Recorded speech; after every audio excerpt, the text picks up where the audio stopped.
On a damp morning in Sault Ste. Marie, Ontario, on November 3, 2024, Desmond Clark leaned over the engine of a Ford pickup in his small auto repair shop, Clark's Garage, the hum of a torque wrench mixing with the radio's soft reggae.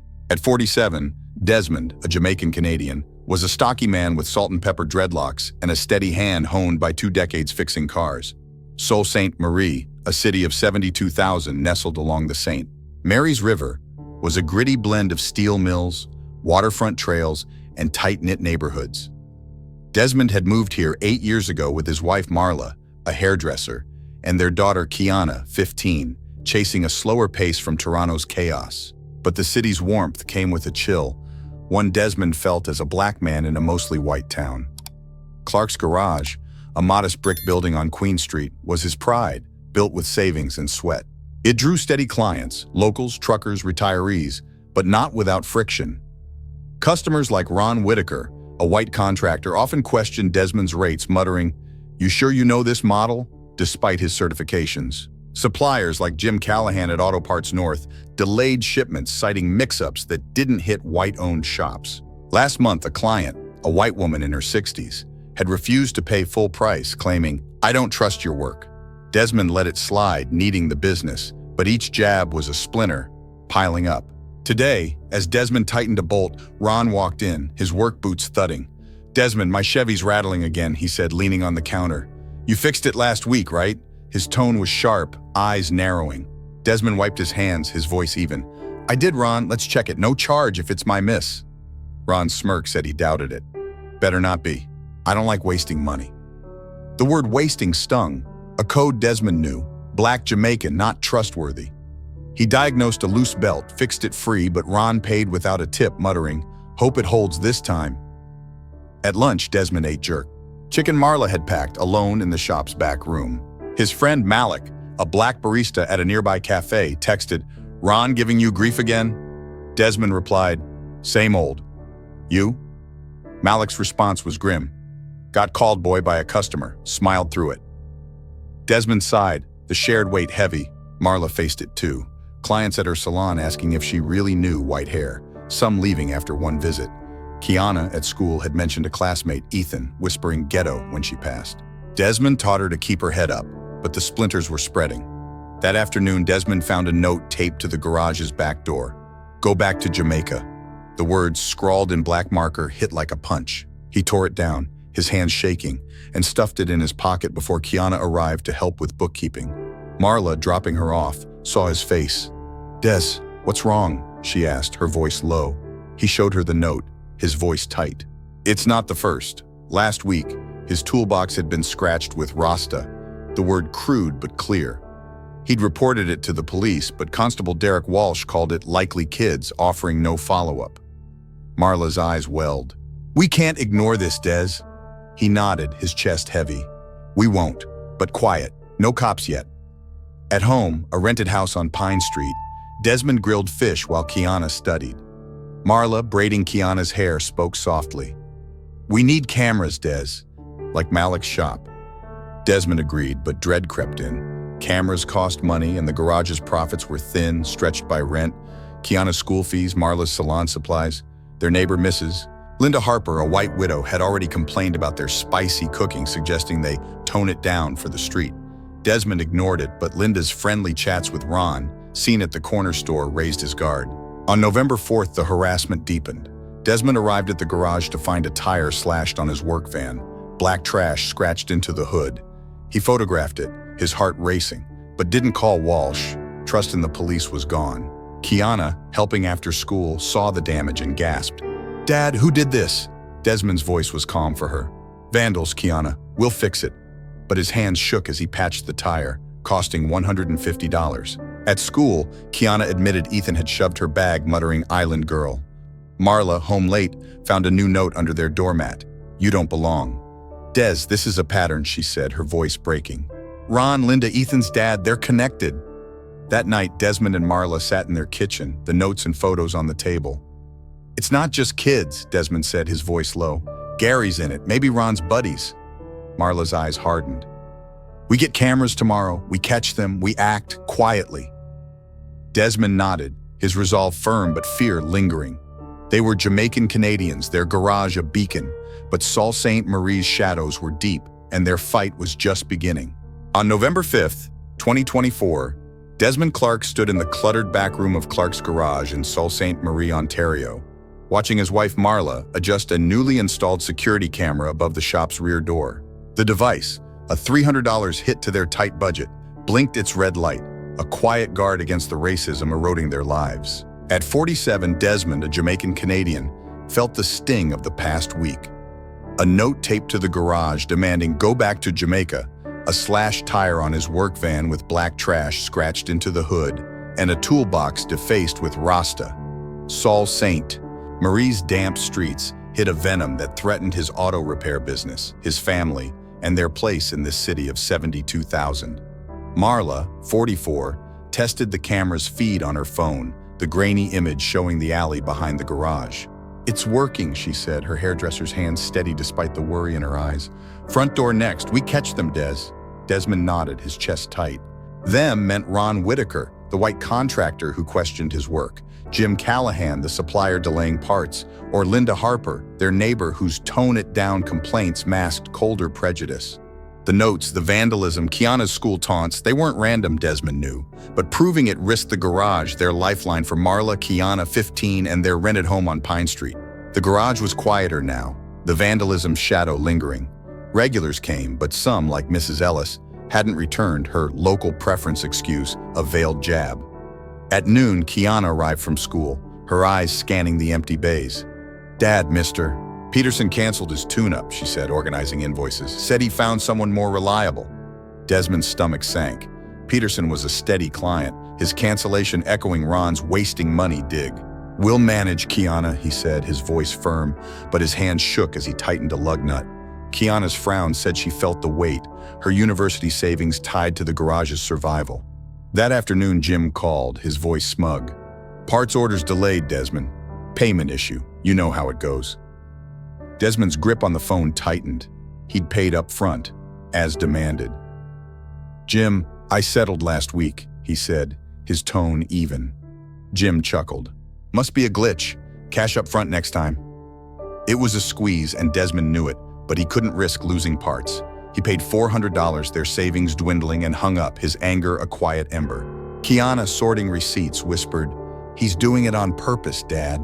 Desmond nodded, his silence a shield, but Kiana's defiance mirrored his own. At home, Marla shared her own battle. "A client left my salon today," she said, her voice low. "Said my braids weren't too ethnic for her event." Desmond's heart twisted. He saw the pattern. Ron, Jim, Linda, Ethan at Kiana's school, all threads in a web. Kiana admitted Ethan had tripped her in the hall. His ghetto slur hissed low.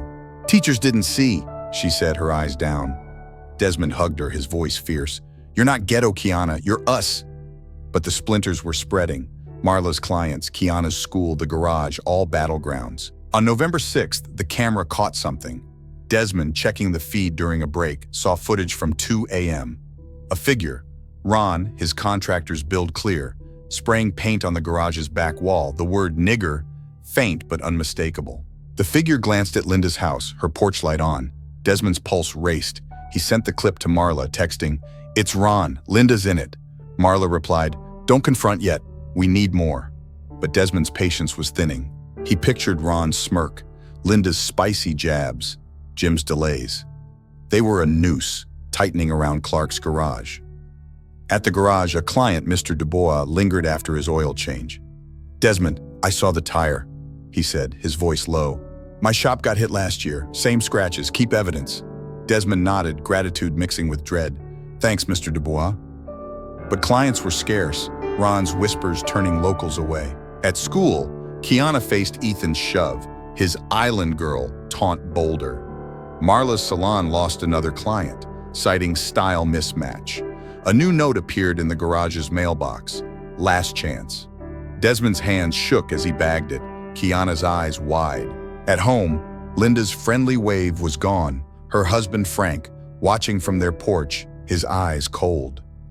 That evening, Desmond and Marla sat in their kitchen, the footage and notes spread out. "It's not just Ron," Marla said, her voice low. Linda's covering, Jim's helping, we need to act. Desmond's jaw clenched. We talked to Linda first. She's weaker than Ron. Marla nodded, her eyes fierce. Quietly. We protect Kiana, the garage. Desmond agreed, but dread lingered.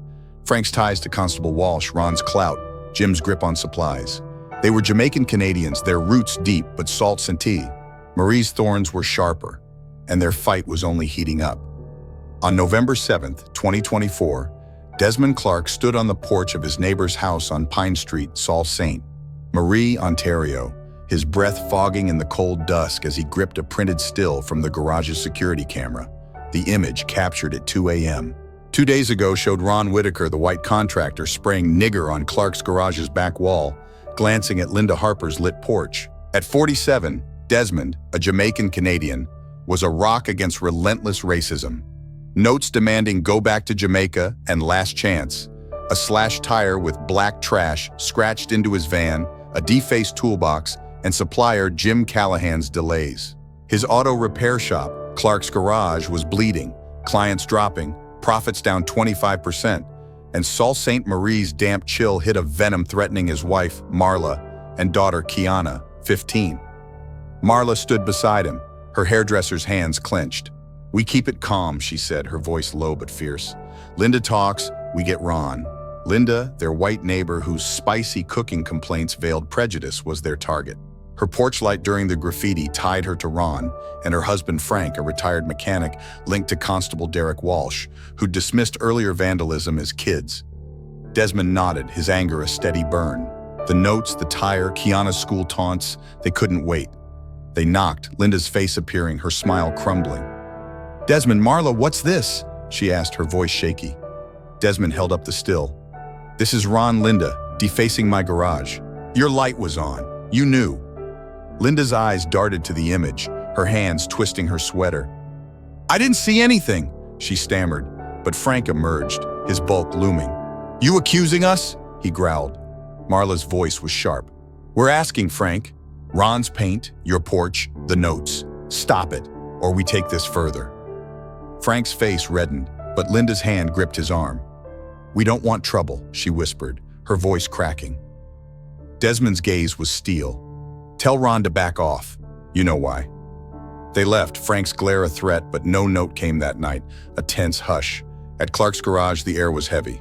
On November 8th, Desmond served fewer clients, the graffiti's echo lingering. Kiana, organizing tools, whispered, Dad, Mr. Jenkins canceled his repair, said he's going local. Desmond's gut twisted. Jenkins was a regular, his local a coded rejection. We'll get through, Kiana, he said, his voice steady, but his hands shook as he tightened a bolt. Kiana's eyes flashed. It's Ron, isn't it? And Ethan's dad. Desmond nodded, the pattern clear. Ron's contractor clout, Jim's delays, Linda's silence, Ethan's taunts at Kiana's school, a web to choke the garage. That afternoon, Jim called, his tone smug. Shipments delayed again, Desmond. Cash flows tight. Desmond's grip on the phone tightened. He'd paid up front, $500 gone. Jim, I settled yesterday, he said, his voice firm. Jim chuckled. Glitch, mate. Pay up or wait? It was sabotage, and Desmond knew it, but he couldn't lose parts. He paid $300, their savings near empty, and hung up, his anger a low flame. At school, Kiana faced Ethan's shove in the hall, his ghetto slur louder. Marla's salon lost a client, citing cultural fit. A new note appeared under the garage's shutter. You're done. Desmond's hands shook as he bagged it, Kiana's eyes wide. On November 9th, the camera struck gold. At 3 a.m., two figures, Ron, his build unmistakable, and Frank, Linda's husband, smashed a garage window, glass glinting in the feed. A note was left. Final warning. Desmond's heart raced as he showed Marla Kiana asleep upstairs. It's them, he whispered, his voice trembling. Marla's eyes blazed. We go to Ron next, he's the head. Desmond hesitated, fear surging.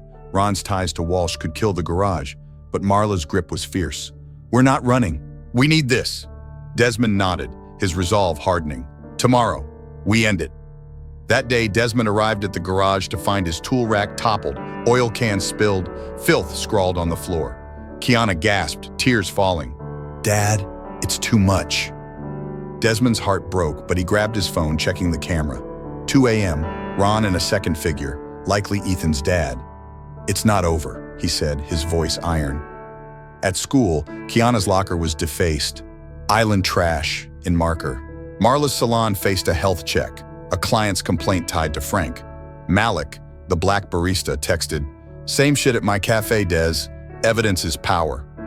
Desmond saved every frame, his folder, notes, footage, photos, a growing weapon. That evening, Desmond and Marla knocked on Ron's door, a brick house on Bay Street. Ron answered, his contractor's frame filling the doorway, his smirk fading at the still of him smashing the window. "What's this?" he demanded. Desmond's voice was lethal.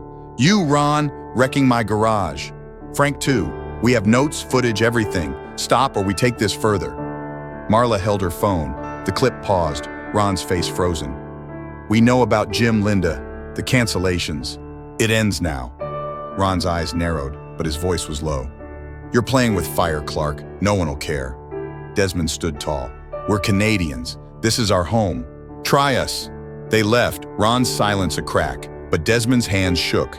The cost was rising. On November 10th, the garage was untouched. No notes, a fleeting calm. But Jim delayed parts again, forcing Desmond to pay $200. At school, Ethan's taunts quieted, his dad absent. Kiana's teacher returned her homework, unmarked, a small shift. Marla's salon gained a client, Malik spreading word. Desmond's heart lifted, but the garage's till was low, their savings gone. He and Marla sat late, the footage and notes between them. "We have enough," Desmond said, his voice steady. "If they push, we go to the police." Marla took his hand, her eyes fierce. "We're Clarks. They don't win." Desmond's fear lingered, but his strength burned brighter. Clark's garage was theirs, and Sault Ste. Marie would learn it, one quiet stand at a time. On November 11th, 2024, Desmond Clark stood in the cluttered bay of Clark's garage in Sault Ste. Marie, Ontario, his hands steady as he tightened a bolt, his eyes flicking to the security camera's blinking light. The footage from 2 nights ago, Ron Whitaker and Frank Harper smashing a garage window, leaving a note with final warning, was a weapon in his pocket shared only with his wife Marla. At 47, Desmond, a Jamaican Canadian, was a pillar against relentless racism. Notes demanding "go back to Jamaica and you're done," a slashed tire scrawled with black trash, a defaced toolbox, and supplier Jim Callahan's sabotage. Clark's garage, his dream, was crumbling.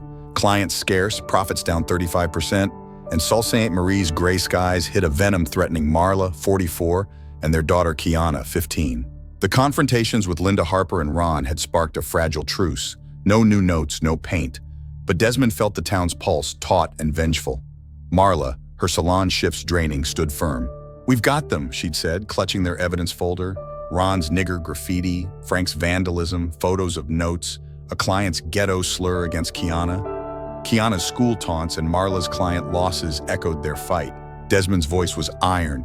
"We end this, Marla, for Kiana."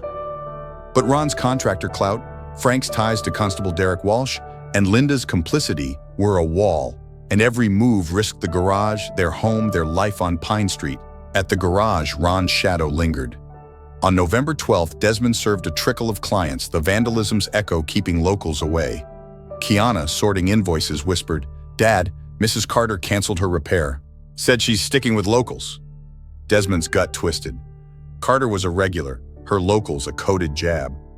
"We'll survive, Kiana," he said, his voice steady, but his hands shook as he replaced a spark plug. Kiana's eyes burned. "It's Ethan's dad, isn't it? He's with Ron." Desmond nodded, the web clear. Ron, Jim, Linda, Ethan at Kiana's school, choking their lives. That afternoon, Jim called, his tone smug.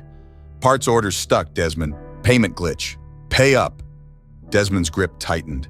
He'd paid $300 yesterday. "Jim, I settled," he said, his voice firm. Jim laughed. "Another mix-up. $400 or wait." It was a shakedown, and Desmond paid, their savings near gone, his anger a low roar. At school, Kiana's locker was defaced again, ghetto scum in marker. Marla's salon faced a noise complaint tied to a client linked to Frank. Malik, the black barista, texted, "They hit my shop too, Des. Proof's your shield." Desmond's folder, notes, footage, photos grew, but using it meant risking everything. On November 13th, the camera delivered a blow. At 1 a.m., 3 figures, Ron, Frank, and a third, likely Ethan's dad, trashed the garage's front, spray painting "Leave or Burn" and smashing a workbench, tools scattered. A note was left. "You're finished." Desmond's heart pounded as he showed Marla Kiana asleep. "It's war," he whispered, his voice shaking. Marla's eyes blazed. "We hit Ron again, then Jim." "No police, they'll bury it." Desmond hesitated, fear spiking. Ron's ties could ruin them, but Marla's grip was fierce. "We're not running, for Kiana." Desmond nodded, his resolve steel. "Tonight, we end it." That day, Desmond arrived at the garage to find his oil drums tipped. Filth scrawled on the wall, costing $500 to clean. Kiana, helping, cried, "Dad, we can't keep going." Desmond's heart broke, but he grabbed his phone, the camera catching Ron's face clear. At school, Kiana's books were lost. Ethan's smirk proof. Marla's salon faced a safety check, a client's complaint tied to Ron. Desmond and Marla marched to Ron's house, the workbench footage on Desmond's phone. Ron answered, his smirk fading at the clip. "What's this?" he growled. Desmond's voice was lethal. "You, Ron, trashing my garage. Frank, Ethan's dad, too. We have notes, footage, everything. Stop or we take it further." Marla's phone showed the clip, Ron's face frozen. "We know about Jim, Linda, the cancellations."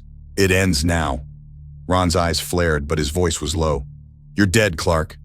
Desmond stood tall. "We're Canadians. This is our home. Try us."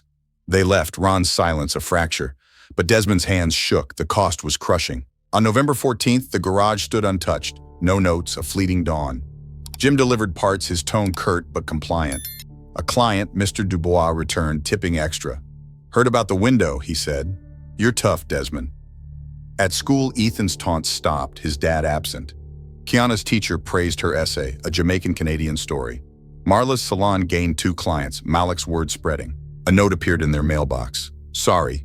It was unsigned, shaky, maybe Linda's, maybe Ron's guilt. The garage's till rose, Desmond's tools intact, the evidence folder a silent guard.